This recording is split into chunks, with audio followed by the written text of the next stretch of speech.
നമ്മൾ ഇന്നത്തെ ക്ലാസ്സിൽ നോക്കാൻ പോകുന്നത് chemical bonding in diatomic molecules എന്ന് പറഞ്ഞിട്ടുള്ള ചാപ്റ്റർ ആണ്.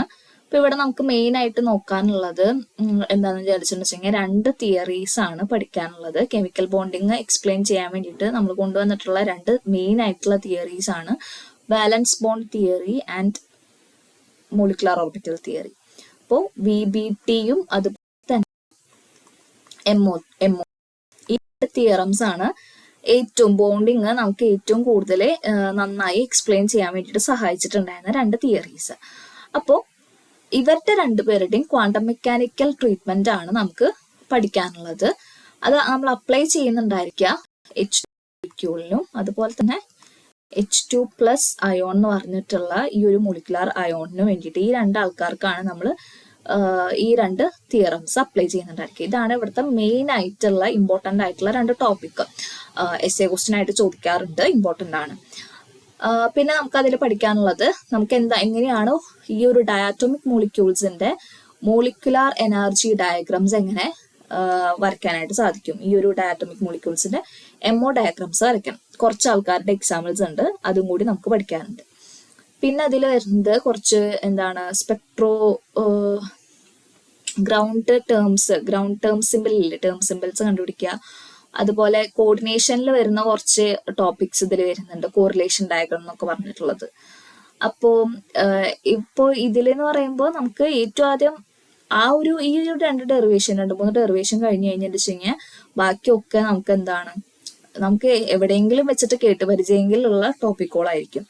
ഓക്കെ, അപ്പം ഫസ്റ്റ് തന്നെ നമുക്ക് അറിയേണ്ട ഒരു കാര്യമാണ് ഡയാറ്റോമിക് മോളിക്യൂൾസ് എന്ന് പറഞ്ഞാൽ രണ്ട് ആറ്റംസ് കമ്പൈൻ ചെയ്തിട്ടാണ് ഇവിടെ ഡയാറ്റോമിക് മോളിക്യൂൾസ് ഫോം ചെയ്യുന്നുണ്ടായിരിക്കുക. അപ്പൊ ഡയാറ്റോമിക് മോളിക്യൂൾസ് തന്നെ രണ്ട് രീതിക്ക് നമുക്ക് പറയാൻ പറ്റും. എങ്ങനെയൊക്കെയാ? ഹോമോ ന്യൂക്ലിയറും അതുപോലെ തന്നെ വേറെ ടൈപ്പാണ് ഹെട്രോ ന്യൂക്ലിയറും. ഈ ഹോമോ ന്യൂക്ലിയർ എന്ന് പറഞ്ഞു കഴിഞ്ഞിട്ടുണ്ടെങ്കിൽ എന്തായിരുന്നു ഉദ്ദേശിക്കുന്നത്? നമ്മൾ കമ്പൈൻ ചെയ്യുന്ന രണ്ട് ആറ്റംസ്, മോളിക്യൂൾ ഫോം ചെയ്യാൻ വേണ്ടിയിട്ട് കമ്പൈൻ ചെയ്യുന്ന രണ്ട് ആറ്റംസ് എന്ന് പറയുന്നത് എന്തായിരിക്കും? സെയിം എലമെന്റിന്റെ ആറ്റംസ് ആയിരിക്കും. അപ്പൊ അതിനെയാണ് നമ്മൾ ഹോമോ ന്യൂക്ലിയർ ഡയാറ്റോമിക് മോളിക്യൂൾസ് എന്ന് പറയുക. അത്തരത്തിൽ ഫോം ചെയ്യുന്ന അല്ലെങ്കിൽ അത്തരത്തിൽ സെയിം എലമെന്റിന്റെ ആറ്റംസ് കമ്പൈൻ ചെയ്ത് ഫോം ചെയ്യുന്ന മോളിക്യൂൾസ് ആണ് ഹോമോ ന്യൂക്ലിയർ ഡയാറ്റോമിക് മോളിക്യൂൾസ് എന്ന് പറയുന്നത്. എന്നാൽ നേരെ മറിച്ച് ഡിഫറെന്റ് ആയിട്ടുള്ള എലമെന്റ്സിന്റെ ആറ്റംസ് കമ്പൈൻ ചെയ്തിട്ടുണ്ടാകുന്ന മോളിക്യൂൾസിനെയാണ് നമ്മൾ ഹെട്രോ ന്യൂക്ലിയർ ഡയാറ്റോമിക് മോളിക്യൂൾസ് എന്ന് പറയുന്നത്. ഓക്കെ, അപ്പോൾ നമുക്ക് ഇവിടെ ഞാൻ പറഞ്ഞിട്ടുണ്ടായിരുന്നത് ഡയാറ്റോമിക് മോളിക്യൂൾസിന്റെ MO ട്രീറ്റ്മെന്റ് കാണണം, അതുപോലെ തന്നെ മോളിക്കുലാർ ഓർബിറ്റൽ ഡയഗ്രാം നിങ്ങൾ വരയ്ക്കണം. അപ്പൊ ഇങ്ങനെ രണ്ട് ടോപ്പിക്കാണ് അതിൽ നിങ്ങൾക്ക് പിന്നെ നെക്സ്റ്റ് കാണാനായിട്ട് സാധിക്കുന്നുണ്ടായിരിക്കാം. ഇനി നമുക്ക് ഈ ഒരു ചാപ്റ്ററിലെ മെയിൻ ആയിട്ടുള്ള ടോപ്പിക്കിലേക്ക് എത്തണേക്കാളും മുന്നേ തന്നെ കുറച്ച് ബേസിക് ആയിട്ടുള്ള കുറച്ച് കാര്യങ്ങൾ അറിയേണ്ടതുണ്ട്. അതാണ് ഏറ്റവും ആദ്യം പറയാൻ പോകുന്നത്. അപ്പൊ ഏറ്റവും ആദ്യം തന്നെ കെമിക്കൽ ബോണ്ടിങ് എന്ന് പറഞ്ഞിട്ടുള്ള ആ ഒരു കൺസെപ്റ്റ് എക്സ്പ്ലെയിൻ ചെയ്യുന്ന സമയത്ത് നമ്മൾ പാർട്ടിക്കിളിന് അല്ലെങ്കിൽ നമ്മുടെ മോളിക്യൂളിന്റെ പൊട്ടൻഷ്യൽ എനർജിക്കാണ് നമ്മൾ ഇമ്പോർട്ടൻസ് കൊടുക്കുന്നുണ്ടായിരിക്കുക, കൈനറ്റിക് എനർജിനേക്കാളും. നമുക്കറിയാം മോളിക്യൂൾസിന് ഏതൊരു പാർട്ടിക്കിൾ എടുത്താലും അവർക്ക് രണ്ട് ടൈപ്പ് ഓഫ് എനർജീസ് അവൈലബിൾ ആണ്, അല്ലെങ്കിൽ അവർക്ക് പോസിബിൾ ആണ്. ഏതൊക്കെയാണ്? കൈനറ്റിക് എനർജി ഉണ്ടായിരിക്കും, അവർക്കൊരു പൊട്ടൻഷ്യൽ എനർജി ഉണ്ടായിരിക്കും. ഈ കൈനറ്റിക് എനർജി എന്ന് പറഞ്ഞു കഴിഞ്ഞിട്ടുണ്ടെങ്കിൽ ആ ഒരു മോളിക്യൂളിന്റെ മൂവ്മെന്റ് കാരണം ഉണ്ടാകുന്ന അവയ്ക്ക് കിട്ടുന്ന എനർജി, അതിനെയാണ് നമ്മൾ കൈനറ്റിക് എനർജി എന്നുകൊണ്ട് ഉദ്ദേശിക്കുന്നത്. ആ കൈനറ്റിക് എനർജി ഏതൊക്കെ ടൈപ്പ് ആണുള്ളത്? ട്രാൻസ്ലേഷണൽ ഉണ്ട്, റൊട്ടേഷണൽ ഉണ്ട്, വൈബ്രേഷണൽ എനർജീസ് ഒക്കെ ഉണ്ട്. ഓക്കെ, അതൊക്കെ കൂട്ടിയിട്ടാണ് നമുക്ക് ഇവരിനൊക്കെ നമുക്ക് കൈനറ്റിക് എനർജി ആയിട്ടാണ് പറയാനായിട്ട് സാധിക്കുക. ഇനി പൊട്ടൻഷ്യൽ എനർജി എന്നതുകൊണ്ട് ഉദ്ദേശിക്കുന്നത് എന്താണ്? ആ ഒരു മോളിക്യൂളിന്റെ ഇലക്ട്രോണിക് എനർജീസിന്റെ സമ്മാണ് പൊട്ടൻഷ്യൽ എനർജി എന്ന് പറയുന്നത്. ഈ ഒരു കൺസെപ്റ്റ് ഒക്കെ നമ്മൾ ഇലക്ട്രോണിക് എനർജി എന്താണ്, ഒരു മോളിക്യൂളിന്റെ ഇലക്ട്രോണിക് എനർജി എന്താന്നുള്ളതൊക്കെ ഞാൻ പറഞ്ഞു തന്നിട്ടുണ്ടായിരുന്നു കഴിഞ്ഞ സെമ്മില്. നമുക്ക് ഓർമ്മ ഉണ്ടാവും എന്ന് ഞാൻ വിചാരിക്കുന്നു.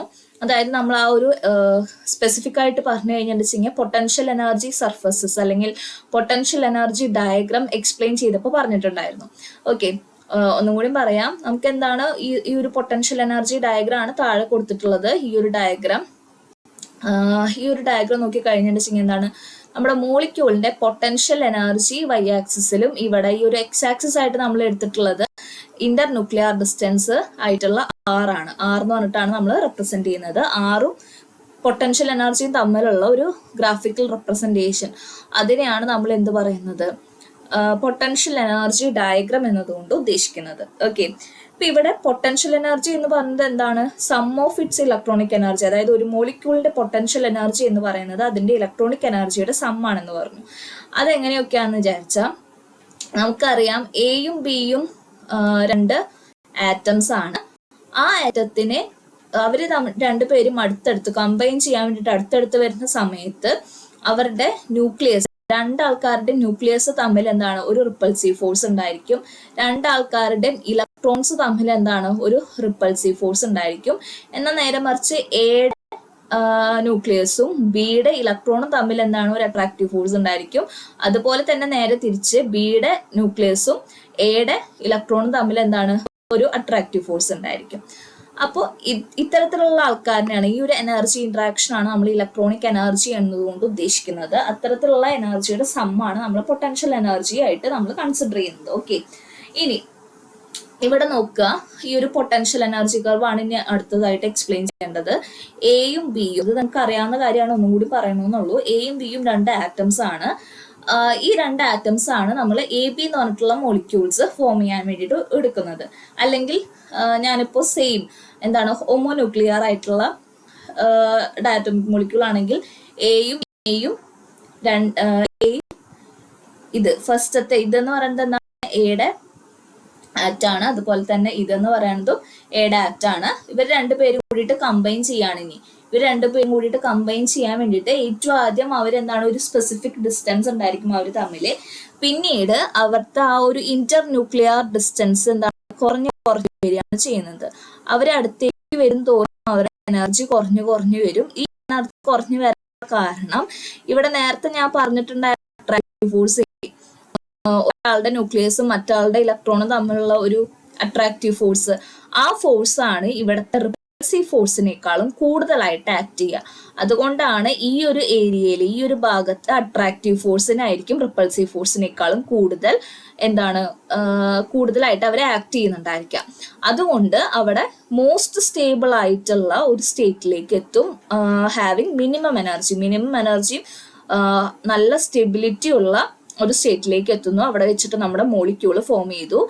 അപ്പൊ ഈ ഒരു മിനിമം സ്റ്റേജിന്റെ ഡിസ്റ്റൻസ് നമ്മൾ എടുക്കുകയാണെങ്കിൽ ഈ ഒരു ഡിസ്റ്റൻസിനെ പറയുന്നതാണ് ഡി എന്ന് പറയുന്നത്. ഇതാണ് നമ്മുടെ ഡിസോസിയേഷൻ എനർജി ആയിട്ട് പറയുന്നുണ്ടായിരിക്കുക. ഡി എന്നാണ് നമ്മൾ പറയുന്നുണ്ടായിരിക്കുക. ഈ ഒരു മോളിക്യൂളിനെ ബ്രേക്ക് ചെയ്യാൻ നിങ്ങൾക്ക് കൊടുക്കേണ്ട എനർജി, അല്ലെങ്കിൽ ഈ ഒരു മോളിക്യൂളിനെ ബ്രേക്ക് ചെയ്യാൻ ആവശ്യമായിട്ടുള്ള എനർജി, അതാണ് നമ്മുടെ ഡിസോസിയേഷൻ എനർജി ആയിട്ട് പറയുന്നത്. ഇതിന്റെ ഡെപ്ത് ആണ് ഡി എന്ന് പറഞ്ഞിട്ട് തരുന്നത്. ഈ ഒരു കർവിന്റെ മിനിമം കാണിക്കുന്ന ഈ ഒരു കർവിന്റെ ഡെപ്ത്. ഇനി നേരെ മറിച്ച് ഇതിനെ നമ്മൾ എക്സ് ആക്സിസിലേക്ക് എക്സ്ട്രാപുലേറ്റ് ചെയ്തിട്ട് ഈ ഒരു ഡിസ്റ്റൻസ് ആണ് നമ്മൾ എടുക്കുന്നത്. എക്സ് എന്ന് പറയുന്നത് എന്താ, ഇന്റർന്യൂക്ലിയർ ഡിസ്റ്റൻസ് ആണ്. ഈ ഒരു ഡിസ്റ്റൻസ് എടുത്തു കഴിഞ്ഞാൽ ഇത്രയും ഡിസ്റ്റൻസ് ആണ് R0 ആയിട്ടാണ് നമ്മൾ എടുക്കുന്നുണ്ടായിരിക്കുക. ഈ R0 എന്ന് പറയുന്നത് നിങ്ങളുടെ എന്താണ്, ഇന്റർ ന്യൂക്ലിയർ ഡിസ്റ്റൻസ് ആയിട്ടാണ് നമ്മൾ എടുക്കുന്നത്. അതായത് ഈ ഒരു മോളിക്യൂളിലെ രണ്ട് ന്യൂക്ലിയസ് തമ്മിലുള്ള ഡിസ്റ്റൻസ്, അതാണ് നമ്മുടെ ബോണ്ട് ഡിസ്റ്റൻസ്. ഇതാണ് നമ്മുടെ ബോണ്ട് ഡിസ്റ്റൻസ്. രണ്ട് ന്യൂക്ലിയസിന്റെ ഇടയിലുള്ള ഡിസ്റ്റൻസ് ആണ് ബോണ്ട് ഡിസ്റ്റൻസ്. ആ ബോണ്ട് ഡിസ്റ്റൻസ് ആണ് R0 വെച്ചിട്ട് നമ്മളിവിടെ റെപ്രസെന്റ് ചെയ്യുന്നുണ്ടായിരിക്കുക. ഓക്കെ, ഇനി പിന്നെ പറഞ്ഞിട്ടുണ്ടായിരുന്നത് ഡിസോസിയേഷൻ എനർജിയുടെ കാര്യം പറഞ്ഞു. പക്ഷെ ഈ ഒരു ഡിയുടെ കാര്യം, ഡി ഉണ്ടല്ലോ നമ്മുടെ ഡിസോസിയേഷൻ എനർജി, ഈ ഒരു കർവിൽ നമ്മൾ കാണുന്ന ഡിസോസിയേഷൻ എനർജി അല്ല ആക്ച്വലി ആ ഒരു മോളിക്യൂളിന്റെ ഡിസോസിയേഷൻ എനർജി എന്ന് പറയുന്നത്. ആക്ച്വലി ആ ഒരു മോളിക്യൂളിന്റെ ഡിസോസിയേഷൻ എനർജി എന്നതുകൊണ്ട് ഉദ്ദേശിക്കുന്നത് അയാളുടെ 0 പോയിന്റ് വൈബ്രേഷണൽ എനർജി ആണ്. എന്താണ് ഇനി 0 point vibrational energy? 0 point vibrational energy എന്ന് പറഞ്ഞു കഴിഞ്ഞിട്ടുണ്ടെങ്കിൽ നമുക്കറിയാം, ഓരോ സ്റ്റേറ്റ് എടുത്താലും, ഓരോ ഇലക്ട്രോണിക് സ്റ്റേറ്റ് എടുത്താലും അവർക്ക് കറസ്പോണ്ടിങ് ആയിട്ട് ഒരു വൈബ്രേഷണൽ ലെവൽസ് അവൈലബിൾ ആയിരിക്കും. വൈബ്രേഷണൽ ലെവൽസിലെ ഏറ്റവും ഗ്രൗണ്ട് സ്റ്റേറ്റ് ആയിട്ടുള്ള ഒരു ഗ്രൗണ്ട് സ്റ്റേറ്റ് ഉണ്ടായിരിക്കുമല്ലോ, വൈബ്രേഷണൽ എനർജി ലെവൽസിന്റെ ഗ്രൗണ്ട് വൈബ്രേഷണൽ ലെവൽ. ആ ഗ്രൗണ്ട് വൈബ്രേഷണൽ ലെവലിന്റെ എനർജിയാണ് ആ മോളിക്യൂളിന്റെ 0 പോയിന്റ് എനർജി എന്നതുകൊണ്ട് ഉദ്ദേശിക്കുന്നത്. ഓക്കെ, ആ 0 പോയിന്റ് എനർജി എന്ന് പറയുന്നത് നമ്മുടെ ഡിനേക്കാളും കുറവായിരിക്കും. അപ്പൊ ആ കറക്റ്റ് ഇത്രയും എമൗണ്ട് ഒന്നും അവർക്ക് എന്താണ് മോളിക്യൂൾ ഡിസോസിയേറ്റ് ചെയ്യാൻ വേണ്ടിയിട്ട് ആവശ്യമില്ല. അതിനേക്കാളും കുറച്ച് എമൗണ്ടേ ആർക്ക് ആവശ്യമുള്ളൂ, ഈ ഒരു മോളിക്യൂളിനെ ആക്ച്വലി ഡിസോസിയേറ്റ് ചെയ്യാനായിട്ട് ആവശ്യമുള്ളൂ എന്നാണ് പറയുന്നത്.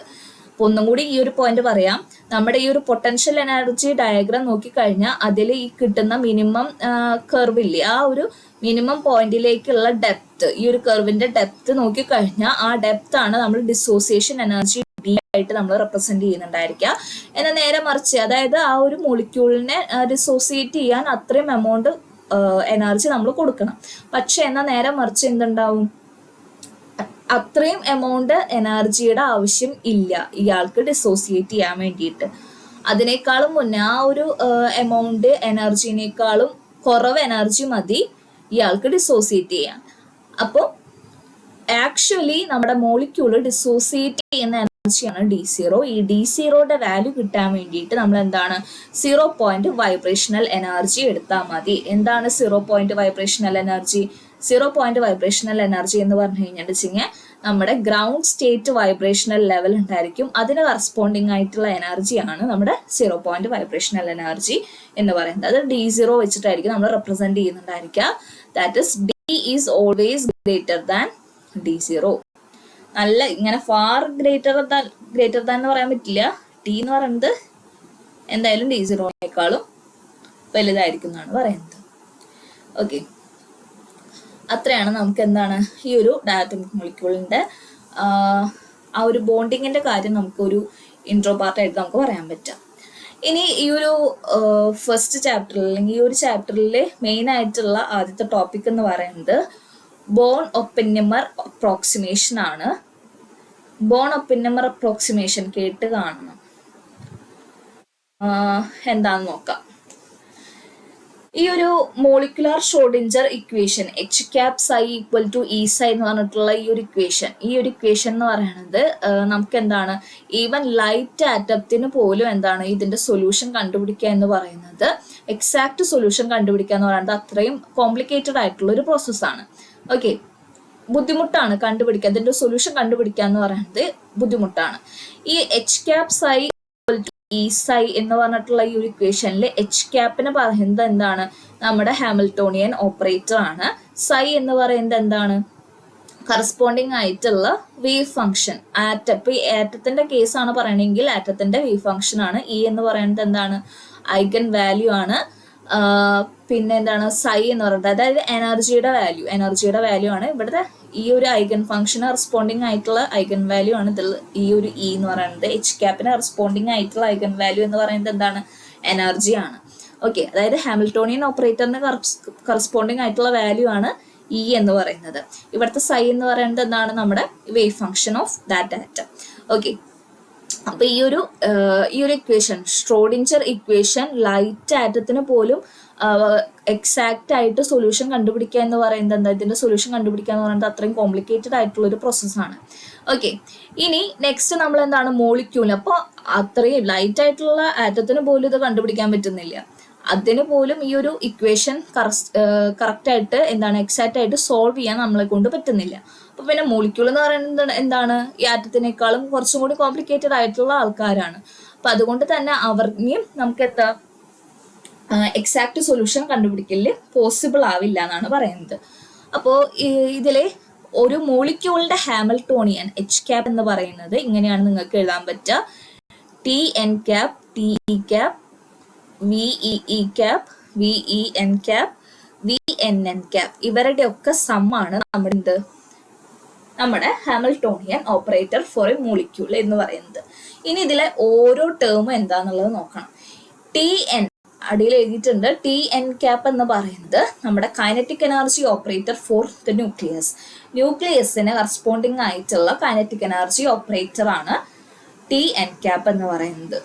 ജസ്റ്റ് ഓപ്പറേറ്റേഴ്സ് ആണ്, ക്യാപ്പ് വെച്ചിട്ട് റെപ്രസെന്റ് ചെയ്യുന്നത് എല്ലാം എന്താണ്, ഓപ്പറേറ്റേഴ്സ് ആണ്. അത് എന്തിന് കറസ്പോണ്ടിങ് ആയിട്ടുള്ള ഓപ്പറേറ്റർ ആണെന്നാണ് ഇനി പറയാൻ പോകുന്നത്. സാധാരണ T∪ നമ്മൾ എന്തിനാണ് റെപ്രസെന്റ് ചെയ്യുന്നത്, ജനറലി T∪ റെപ്രസെന്റ് ചെയ്യുന്നുണ്ടായിരിക്കും കൈനറ്റിക് എനർജി ഓപ്പറേറ്ററിനെയാണ്. അപ്പൊ ഇവിടെ അതിന് സബ്സ്ക്രിപ്റ്റ് ആയിട്ട് ഇവിടെ ഫസ്റ്റത്തെ കേസിൽ N ആണ് കൊടുത്തിട്ടുള്ളത്, അതായത് ന്യൂക്ലിയസിന് കറസ്പോണ്ടിങ് ആയിട്ടുള്ള കൈനറ്റിക് എനർജി ഓപ്പറേറ്റർ ആണ് ടി ക്യാപ്പ് എൻ എന്ന് പറയുന്നത്. അപ്പൊ ടി ക്യാപ്പ് ഇ എന്ന് പറയുന്നത് എന്തായിരിക്കും? ടി ക്യാപ്പ് ഇ എന്ന് പറയുന്നത് നമ്മുടെ, അല്ലെങ്കിൽ ടി ക്യാപ്പ് എന്ന് പറയുന്നത് എന്താണ്? നമ്മുടെ ഇലക്ട്രോണിന് റെസ്പോണ്ടിങ് ആയിട്ടുള്ള kinetic energy operator. V cap V E E cap എന്ന് പറയുന്നത് ഇലക്ട്രോൺ റിപ്പൽഷൻ ടേം ആണ്. അതായത് രണ്ട് ഇലക്ട്രോൺസ് തമ്മിലുള്ള എന്താണ് റിപ്പൽഷൻ. ഇവിടെ പൊട്ടൻഷ്യൽ എനർജിയാണ് കേട്ടോ ഉദ്ദേശിക്കുന്നത്. പൊട്ടൻഷ്യൽ എനർജിയാണ് V cap. Potential energy generally V cap എന്ന് പറയുന്നത് എന്താണ്? പൊട്ടൻഷ്യൽ എനർജിക്കാണ് റെപ്രസെന്റ് ചെയ്യാറ്. ആൻഡ് ടി ക്യാപ്പ് എന്ന് പറയുന്നത് എന്താണ്? കൈനറ്റിക് എനർജിക്കാണ് റെപ്രസെന്റ് ചെയ്യാറ്. നമ്മുടെ ഹാമിൽട്ടോണിയൻ ഓപ്പറേറ്റർ എച്ച് ക്യാപ്പ് എന്ന് പറയുന്നത് എന്താ? എനർജി എന്ന് പറഞ്ഞിട്ടുള്ള ടോട്ടൽ എനർജിയാണ് റെപ്രസെന്റ് ചെയ്യുന്നുണ്ടായിരിക്കുക. അപ്പൊ ഇതില് എന്താണ് ഉദ്ദേശിക്കുന്നത്? H cap total energy of a molecule is sum of ബാക്കിയുള്ള കൈനറ്റിക് എനർജിയുടെയും പൊട്ടൻഷ്യൽ എനർജിയുടെയും സം ആണെന്നാണ് ഇവിടെ ഇത്രയാണ് ഉദ്ദേശിച്ചിട്ടുള്ളത്. ഓപ്പറേറ്റേഴ്സിന്റെ കാര്യം അല്ലെങ്കിൽ ഓപ്പറേറ്റേഴ്സിന്റെ ടേമില് ഈ ഒരു ഇക്വേഷൻ കാണിക്കുന്നത് എന്താണ്? നമ്മുടെ total energy of a molecule എന്ന് പറയുന്നത് അവരുടെ കൈനറ്റിക് എനർജിക്കും പൊട്ടൻഷ്യൽ എനർജിക്കും ഈക്വൽ ആണെന്നാണ് പറഞ്ഞിട്ടുണ്ടായത്. ഈ ഒരു ടേംസ്, ഈ ഒരു പൊട്ടൻഷ്യൽ എനർജിയുടെ ടേംസ് വന്നത് എങ്ങനെയാന്ന് മനസ്സിലായോ? അതിനാണ് നേരത്തെ ഒരു ടോപ്പിക് പറഞ്ഞു തന്നിട്ടുണ്ടായിരുന്നത്. ഇവിടെ എന്താണ്? Repulsive force. അതായത് പൊട്ടൻഷ്യൽ എനർജി എന്ന് പറയുന്നത് അവരുടെ ഇലക്ട്രോണിക് എനർജിയുടെ സം ആണെന്ന് പറഞ്ഞിട്ടുണ്ടായിരുന്നു. അതെന്ന് പറയുന്നത് എന്താണ്? ന്യൂക്ലിയർ ഇലക്ട്രോണിക് അട്രാക്ഷനും അതുപോലെ തന്നെ ഇന്റർ ഇലക്ട്രോണിക് റിപ്പൾഷന്റെയും സം ആണ്. അതാണ്, ആ ടേംസ് ആണ് ഇവിടെ കാണിച്ചിട്ടുള്ളത്. വിഇഇ, വിഇഎൻ, വിഎൻഎൻ എന്ന് പറയുന്നത്. അതിൽ ആദ്യത്തെ നോക്കി കഴിഞ്ഞാൽ സബ്സ്ക്രിപ്റ്റ് നോക്കിയാൽ ഇഇ അല്ലേ? അതായത് ഇലക്ട്രോണും തമ്മിലുള്ള ഇന്ററാക്ഷൻ ആണ്, എനർജി ഇന്ററാക്ഷൻ ആണ് അവിടെ നടക്കുന്നത്. ഇലക്ട്രോണും സെയിം എനർജി ആയ കാരണം അവിടെ റിപ്പൽഷൻ ആണ് നടക്കുക. അതുകൊണ്ട് ഇലക്ട്രോൺ റിപ്പൽഷൻ ടേം ആണ് വി ക്യാപ്പ് ഇഇ. ഇനി നെക്സ്റ്റ് നോക്കിക്കഴിഞ്ഞാൽ വി ക്യാപ്പ് ഇഎൻ കണ്ടു. അപ്പൊ ആ ഒരു മോളിക്യൂളിൽ എന്താണ്? ഇലക്ട്രോണും ഉണ്ട്, അതുപോലെ തന്നെ ന്യൂക്ലിയസും ഉണ്ട്. ഇലക്ട്രോണും ന്യൂക്ലിയസിനും ഓപ്പോസിറ്റ് ചാർജ് ആണ്, അതുകൊണ്ട് അവർക്ക് അട്രാക്ഷൻ ആയിരിക്കും നടക്കുന്നുണ്ടായിരിക്കും. അപ്പൊ വി ക്യാപ്പ് ഇ എന്ന് പറയുന്നത് എന്താണ്? Electron nuclear attraction term. ഇനി V cap N N obviously എന്താണ്? ന്യൂക്ലിയർ. അതായത് ഒരു മോളിക്യൂളിലെ രണ്ട് ആറ്റംസ്, ആ രണ്ട് ആറ്റത്തിന്റെ ന്യൂക്ലിയസ് തമ്മിലുള്ള റിപ്പൾഷൻ ആണ് ഇവിടെ ഉദ്ദേശിക്കുന്നത്. അതുകൊണ്ട് നമുക്ക് എന്താണ്? വി ക്യാപ്പ് എൻ എൻ എന്ന് പറയുന്നത് ന്യൂക്ലിയർ റിപ്പൾഷൻ ടേം ആയിട്ട് നമുക്ക് പറയാനായിട്ട് സാധിക്കും. ഓക്കെ, ഇനി നെക്സ്റ്റ് പോയിന്റ് പറയുന്നത് എന്താ? Since the electrons are much lighter than nuclei they move much faster in a molecule. അതായത് നമ്മുടെ ഇനി പറയാൻ പോകുന്നത് ഇത്രേ ഉള്ളൂ. മാസ്, ഒരു ആറ്റത്തിന്റെ ടോട്ടൽ ആയിട്ടുള്ള അല്ലെങ്കിൽ ഓൾമോസ്റ്റ് എല്ലാ മാസും അത് കോൺസെൻട്രേറ്റ് ചെയ്യുന്നുണ്ടായിരിക്കുക അവരുടെ ന്യൂക്ലിയസിലായിരിക്കും. ആറ്റത്തിന്റെ മോഡലാണ് ആ സൈഡിൽ കാണിച്ചിട്ടുള്ളത്, ഇവിടെ കാണിച്ചിട്ടുള്ളത്. ഇവിടെ കാണിക്കുന്ന ഈ ഒരു ചെറിയൊരു നമ്മുടെ ന്യൂക്ലിയസ്, ഇതിന് ചുറ്റോറം ഇലക്ട്രോൺസ് റിവോൾവ് ചെയ്യുന്ന പാത്താണ് കാണിച്ചിട്ടുള്ളത്. ഓക്കെ, അപ്പൊ അതിന്റെ ഞാൻ കാണിച്ചു തരാം കേട്ടോ, ഒരു മിനിറ്റ്. നമുക്ക് ഇത് നിങ്ങൾക്ക് കാണുന്നുണ്ട് എന്ന് വിചാരിക്കണം.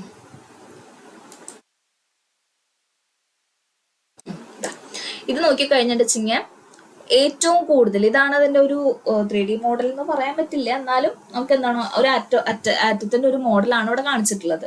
അപ്പോൾ ഒരു ആറ്റത്തിന്റെ മോസ്റ്റ് ഓഫ് ദ മാസ് എവിടെയാണ് കോൺസെൻട്രേറ്റ് ചെയ്തിട്ടുണ്ടായിരിക്കുക? അത് നമ്മുടെ ന്യൂക്ലിയസിലായിരിക്കും. ആ ചെറിയൊരു സ്പേസിലായിരിക്കും നമ്മുടെ ആ ന്യൂക്ലിയസ് എന്ന് പറഞ്ഞിട്ടുള്ള ആ ഒരു ചെറിയ സ്പേസിലായിരിക്കും നമ്മുടെ ആറ്റത്തിന്റെ മോസ്റ്റ് മാസും കോൺസെൻട്രേറ്റ് ചെയ്തിട്ടുണ്ടായിരിക്കുക. അതിന് ചുറ്റോറം ആര് കിടന്ന് കറങ്ങുന്നുണ്ടായിരിക്കും? നമ്മുടെ ഇലക്ട്രോൺ കിടന്ന് കറങ്ങുന്നുണ്ടായിരിക്കും. അപ്പോൾ ഇലക്ട്രോണിന് എന്താണ്? ലൈറ്റർ പാർട്ടിക്കിൾസ് ആണ്. നമ്മുടെ ന്യൂക്ലിയസിനേക്കാളും ലൈറ്റർ പാർട്ടിക്കിൾസ് ആണ് നമ്മുടെ ഇലക്ട്രോൺസ് എന്ന് പറയുന്നത്. അവരിങ്ങനെ റൊട്ടേറ്റ് ചെയ്തുകൊണ്ടിരിക്കുകയാണ്. നല്ല സ്പീഡിൽ അവർക്ക് ഇങ്ങനെ സ്പിൻ അല്ലെങ്കിൽ റൊട്ടേറ്റ് ചെയ്യാനായിട്ട് സാധിക്കും. ഇയാളുടെ ചുറ്റും, ന്യൂക്ലിയസിന് ചുറ്റും ഈ ഇലക്ട്രോൺ ഹൈ സ്പീഡിലാണ് മൂവ് ചെയ്തുകൊണ്ടിരിക്കുന്നത്. അപ്പൊ അവിടെ ഇലക്ട്രോൺ നല്ല സ്പീഡിൽ മൂവ് ചെയ്യുമ്പോൾ നിങ്ങൾക്ക് നോക്കുമ്പോൾ എന്താണ്? ന്യൂക്ലിയസ് അവിടെ തന്നെ നിൽക്കുന്ന മാതിരിയാണ് നിങ്ങൾക്ക് തോന്നുന്നത് അല്ലേ?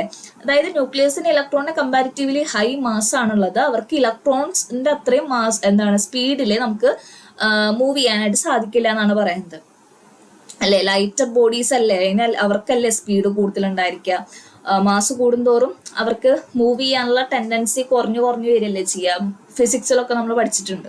അപ്പോൾ ഇവിടെ എന്തുണ്ടാവുന്നത്? ന്യൂക്ലിയസിന് കമ്പാരിറ്റീവ്ലി സ്ലോവർ ആയിരിക്കും അവരുടെ മൂവ്മെന്റ് എന്ന് പറയുന്നത്. അപ്പൊ ഇലക്ട്രോൺ അല്ലെങ്കിൽ നമുക്ക് എന്താണ് ഈ ഒരു ന്യൂക്ലിയസ് ഒന്ന് മൂവ് ചെയ്ത് ഒരു സർക്കിൾ അല്ലെങ്കിൽ അവര് കുറച്ച് സ്പേസ് ഒന്ന് മൂവ് ചെയ്ത് വരുമ്പോഴേക്കും നമ്മുടെ ഇലക്ട്രോൺ എന്ത് ചെയ്യും, ആ ഒരു ആറ്റത്തിന്റെ എൻറ്റയർ വോളിയത്തിലേക്ക് കിടന്ന് കറങ്ങുന്നുണ്ടായിരിക്കും.